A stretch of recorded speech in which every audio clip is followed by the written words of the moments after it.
on the Kingdom Sat Arabic channel, we have follow-up teams all over the world, all of the Arabic-speaking world. And we have a number that streams down at the bottom of the screen. If you are in Lebanon, call this number. In Egypt, call this number, and so on. And one person in Lebanon called our follow-up man in Lebanon. And he didn't know anything about him.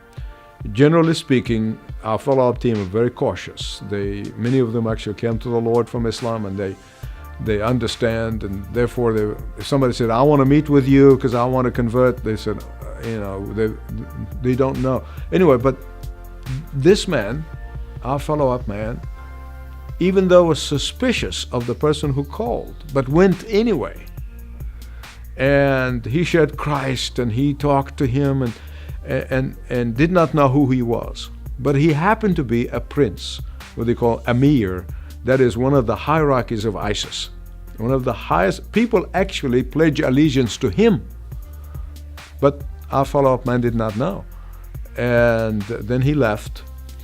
And then he calls a week later. He said, I've got to see you now. So he went basically he said, I had a dream. And it's a long dream, but our follow-up man said, well, the dream is that Jesus is telling you that he loves you.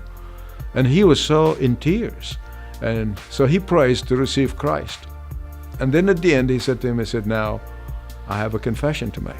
The first time I called you, I had a sharp knife in my pocket because I want to slit your throat. But something stopped me. We know it's not something, it's someone. And now, this man is an evangelist among his own people, and he's reaching so many people to Christ, for Christ. So I sit here and I said, God, all of this to lead this one of many, many hundreds of stories all over the globe, in Erbil, in northern Iraq, in Syria, Lebanon border, Jordan, and I've been on these borders. I've seen the refugees, and I've seen the converts who came to Christ. They're anxious to share their story with me. And so for this, I bow my knees and cry, holy.